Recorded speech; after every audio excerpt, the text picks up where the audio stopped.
ECL এ দুর্নীতির অভিযোগে ED CBI চান খোদ তৃণমূল সাংসদ। এ নিয়ে কয়লা মন্ত্রীকে চিঠিও লেখেন বর্ধমান দুর্গাপুরের তৃণমূল সাংসদ কীর্তি আজাদ, তারপরেও প্রত্যাহার করে নেন। ভুল তথ্যের ভিত্তিতে চিঠির কথা জানিয়ে প্রত্যাহার করে নেন সেই চিঠি বিতর্কে বর্ধমান দুর্গাপুরের তৃণমূল সাংসদ কীর্তি আজাদ। কয়লা দুর্নীতির অভিযোগে কীর্তি আজাদের চিঠি ঘিরে বিতর্কের সৃষ্টি হয়।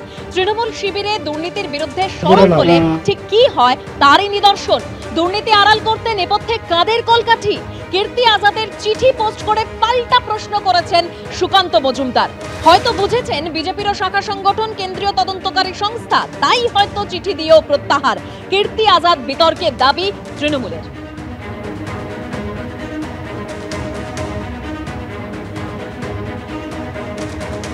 আর সুকান্ত মজুমদার তিনি ঠিক আজ কি বলেছেন শুনুন।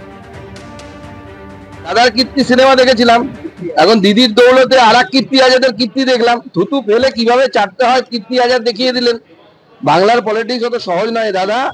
বাংলার পলিটিক্সে এসছেন, মমতা বন্দ্যোপাধ্যায় আপনাকে ওখান থেকে ধার করে নিয়ে এসছে। আরো অনেক বিপদ অপেক্ষা করছে, সাবধানে চলুন। আর দেবাংশু ভট্টাচার্য তিনি বলছেন যে কীর্তি আজাদ হয়তো বুঝেছেন যে বিজেপির শাখা সংগঠন এই কেন্দ্রীয় তদন্তকারী সংস্থা। শুনুন। আর কীর্তি আজাদের ক্ষেত্রে যে কথাটা বলছেন, কীর্তি আজাদ লেটার করেছেন, পরবর্তীকালে তিনি উইথড্র করেছেন, হয়তো এটা বুঝে উইথড্র করেছেন যে কেন্দ্রীয় তদন্তকারী সংস্থার কাছে চিঠি করছি, কিন্তু আলটিমেটলি কেন্দ্রীয় তদন্তকারী সংস্থা তো তদন্তকারী সংস্থা কম, বরং বিজেপি নেতাদের মুখপাত্র বা একটা শাখা সংগঠন হিসেবে বেশি কাজ করে, বিজেপি নেতাদের বাঁচানোর অর্গানাইজেশন হিসেবে বেশি কাজ করে।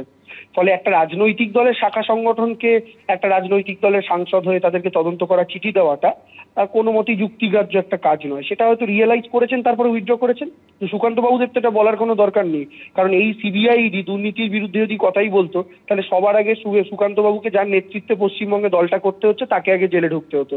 সেটা যখন হয়নি, সুকান্ত বাবু এই সমস্ত কথা না বললেই ভালো। আর এরই মধ্যে যে খবর পাওয়া যাচ্ছে, আগামীকাল দলীয় সাংসদদের নিয়ে বৈঠক করতে চলেছেন তৃণমূল নেত্রী মমতা বন্দ্যোপাধ্যায়। রাজ্যসভা লোকসভার সাংসদদের নিয়ে ভার্চুয়ালি বৈঠক করবেন মমতা বন্দ্যোপাধ্যায়। এসআইআর থেকে বাঙালি হেনস্থা একাধিক ইস্যুতে তৃণমূলের রণকৌশল ঠিক করতেই এই বৈঠক বলে জানা যাচ্ছে। আগামীকাল দলীয় সাংসদদের নিয়ে বৈঠক করতে চলেছেন তৃণমূল নেত্রী মমতা বন্দ্যোপাধ্যায়। ভার্চুয়ালি বৈঠক করবেন তিনি লোকসভা ও রাজ্যসভার সাংসদদের সঙ্গে। এসআইআর থেকে বাঙালি হেনস্থা একাধিক ইস্যুতে তৃণমূলের রণকৌশল ঠিক করতেই এই বৈঠক।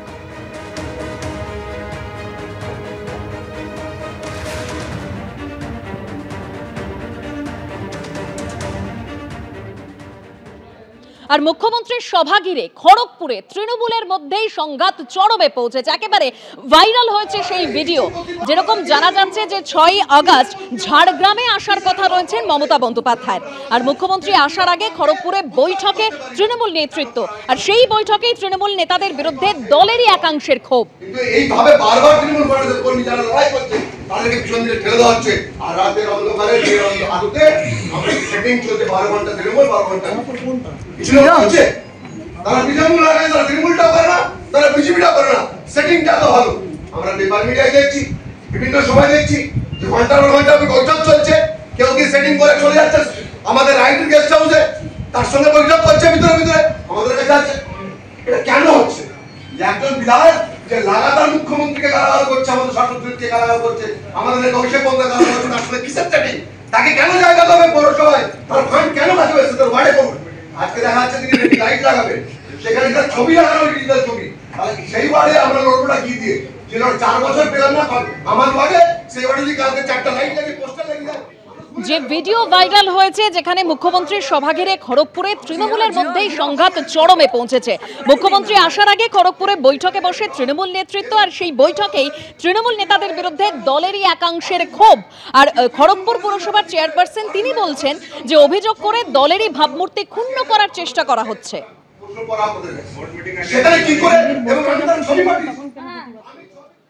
এটা একদম আমাদের আভ্যন্তরীণ বিষয়।